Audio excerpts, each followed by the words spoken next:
Okay, here we go. On the 25th of December, part 2, with your presenter Elizabeth on Christmas Day. Whoopie-doo. The psalm for Christmas Day is Psalm 25. And I'm going to read it to you. It's a bit long, but they're all good. We should hear this stuff. To you, O Lord, I lift up my soul. O my God, in you I trust. Do not let me be ashamed. Do not let my enemies exult over me. Indeed, none of those who wait for you will be ashamed.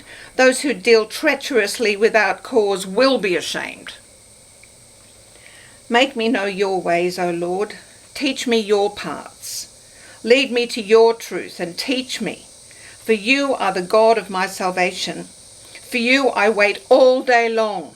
Remember, O Lord, your compassion and your loving kindness, for they have been from of old.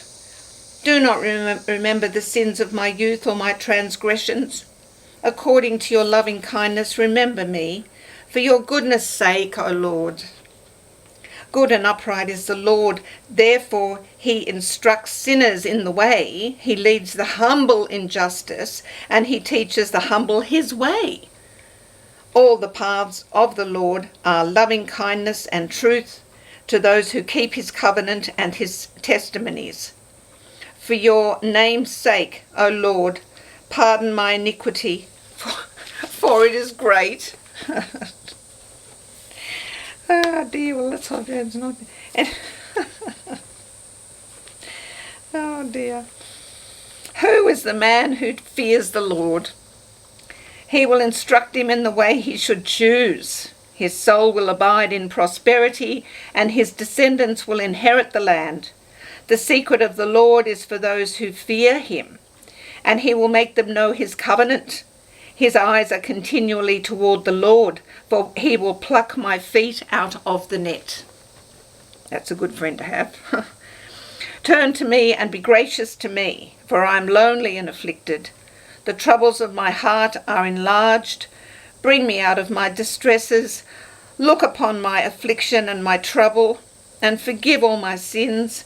Look upon my enemies, for they are many, and they hate me with violent hatred. Guard my soul and deliver me. Do not let me be ashamed, for I take refuge in you. Let integrity and uprightness preserve me, for I wait for you. Redeem Israel, O God, out of all his troubles.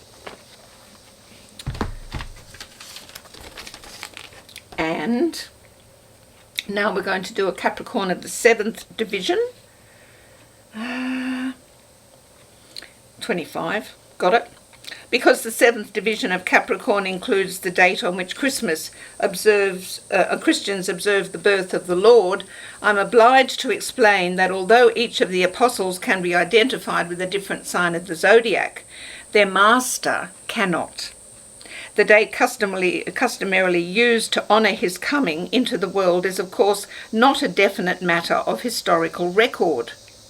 The child of Bethlehem may or may not have been born on December 25. What is important is that we understand that he was not subject to particular astrological influences. On the contrary, he was subject to none of them, because his divine personality combined every imaginable good into an intimation in human terms of things beyond the comprehension of mankind. With that exemption understood, we can examine the characteristics of the 7th division, applying its wisdom to all those born under its stars. Perhaps I should say born under the movements of its stars. For Capricorn 7s are extremely mobile people, both in the physical sense of travel and in the intellectual sense of restless searching for new ideas.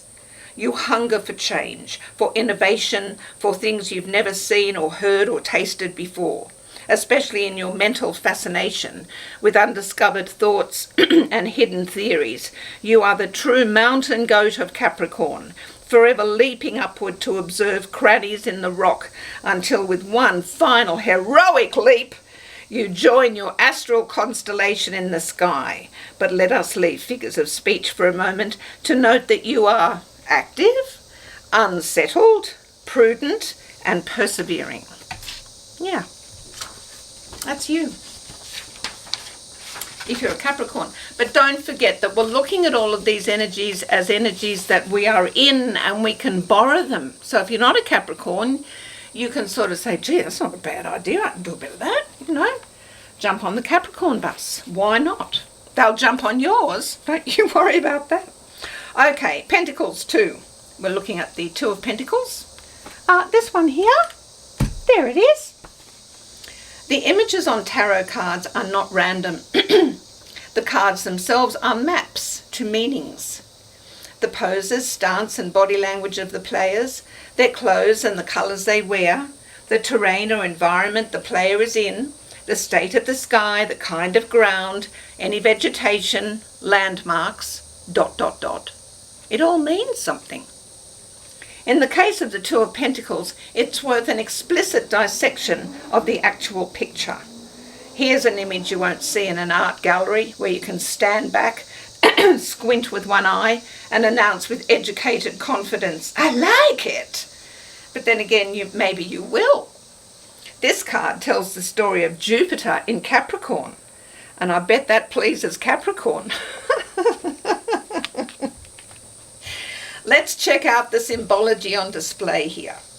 In the background are two ships riding waves, indicating problems being managed. Orange clothes indicate passion, skill and energy. A tall orange hat promises intelligent ability to play this game. The infinity symbol, within which are the two pentacles, bespeaks earth energy, money being one of them, which are able to be juggled, reinvested into various aspects of the life journey, over and over again perhaps. Or is it about juggling finances, demands, investments, jobs? The sky is clear, the ground is solid and grey. Capricorn rocks from its toes to its heels, it's back from its heels to its toes, opens both eyes wide and announces with educated confidence, I like it a lot. It seems the stage is set for non-resistant, keeping busy and gaining easy success. What a satisfying situation. Successful multitasking. We can say great things like success is not final and failure is not fatal. We can feel true joy knowing that many interests add up to one great life path. We can mix work and play. We can instigate a couple of easy rules like plan well and manage well. We can make it all look easy because apparently it is. Okay, these are the statements. Are there any questions? Well, yes. How does the free ability to do these things arise? Is it a reward? Is it a magic spell? Is it a special time? Capricorn is an earth energy not normally associated with ideals or spiritual measurement. Achieving the extraordinary capabilities of the Two of Pentacles seems a little supernatural. How does Capricorn do it? Good question. Capricorn climbs. They climb to the top of the mountain. You know this. And when you climb, maybe up a tree or a trek up a steep hill, what do? You seek the next handhold or foothold, and that's all you do until you get to the top. The psyche of Capricorn is always at the top. Not only is Capricorn capable and competent to get to the top, Capricorn comprehends the journey.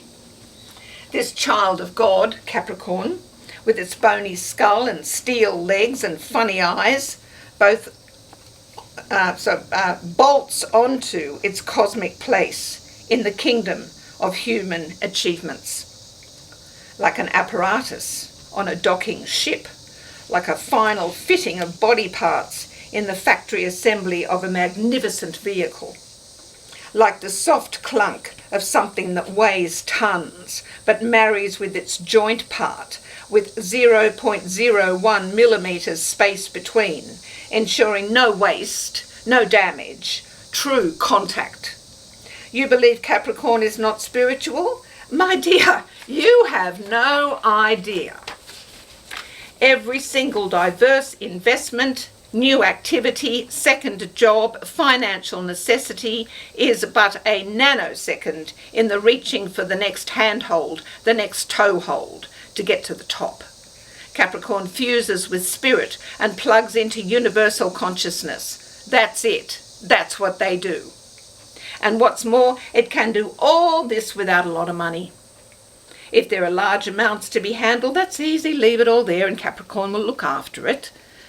I had always believed that the phrase Capricorn utters is "I use." But in researching this piece, I have come up with another one. I'm not sure if it's right, but "I economize" sure has a big gong ring to it. A. The lemniscate allows Capricorn to build like no others. Any win or achievement on any level of existence, personal, business, family, career, art, allows Capricorn to invest this accomplishment, like crossbreeding, into any level of new sought triumph. Pay dirt is pay dirt, and Capricorn's got a lot of it. The number 2 has intelligence and insight. It can slice through just about anything. This energy is with us from December 22 to December 31. It is a sublime time. It is a cardinal time, a time to lead, like Capricorn leads. Grab the lemniscate, use the things of earth, start juggling. Be yourself. You can juggle longer than you think. Care for your microcosm. For the macrocosm, like a deep vat of liquid into which is added the fuel of your will be stirred by your energy, and you may find that joy enters your game of life, as your integrity, hard work and determination give you the dignity to maintain your assets whilst navigating through change. Remain flexible, don't resist, don't get stuck in life. Less is more, so do fewer things well. Plug in, go for the top, go for gold, and remember, Jupiter is with us.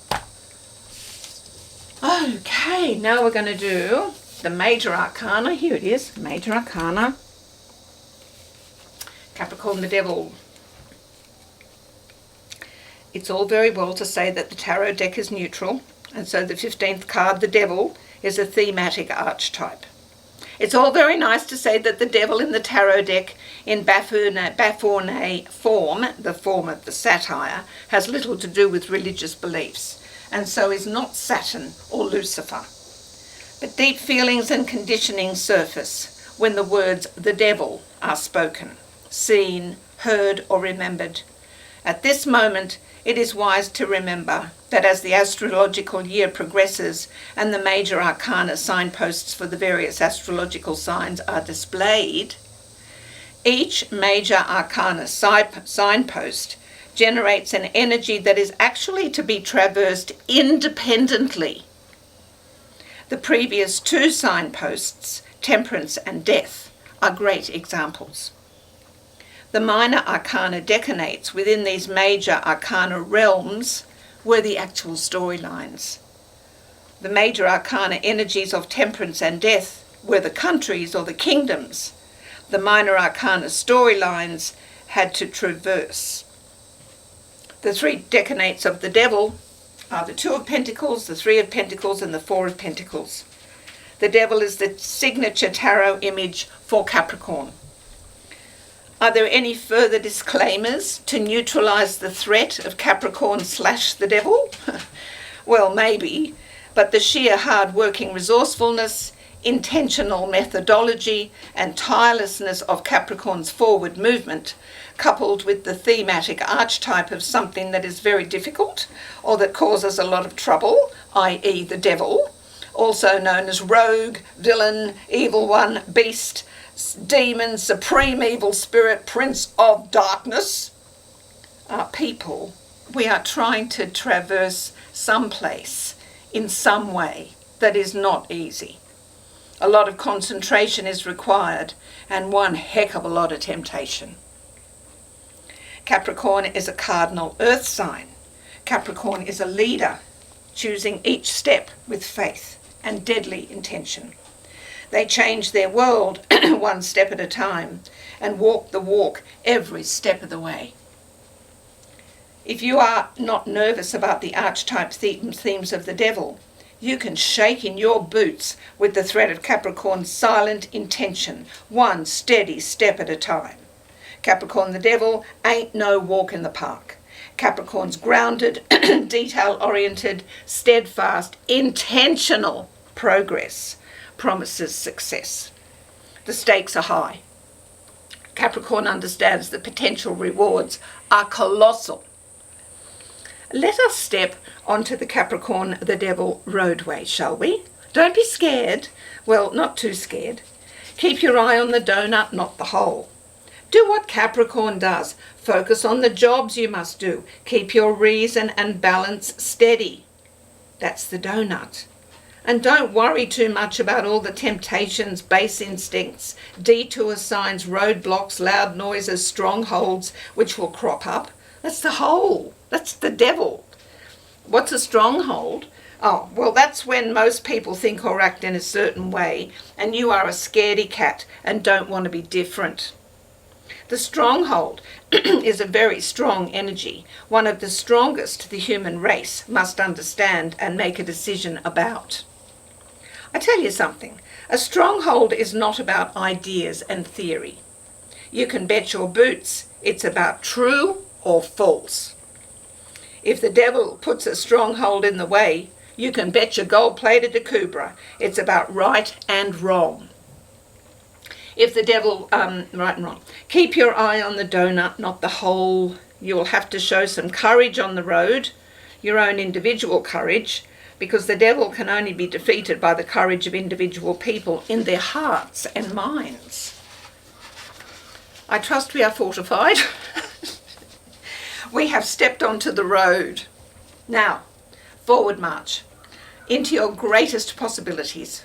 All you have to do is do them. And the devil, with his fear and limitations and stupidity and ignorance, can drink bad coffee in a cheap shop. For myself, I'm following Capricorn, and I'd advise you do the same. One steady step after the next, get all the details right, cross the T's and dot the I's, watch the donut, not the hole. Think. No hypocrisy, no self-righteousness, no hate, no addictions, no self-sacrifice, no unfair advantage. Feel, this is the dogs now, would you please? Feel divine will, the power of love, truth, human warmth and understanding. Believe your very best possibilities, your golden donuts, and work to make them real. What is this road we are on? Is this holy ground? Well, when we get through, it sure is going to feel like it. Happy Christmas, folks. May all your dreams come true. That's my wish for you. May all your dreams come true. Love yous.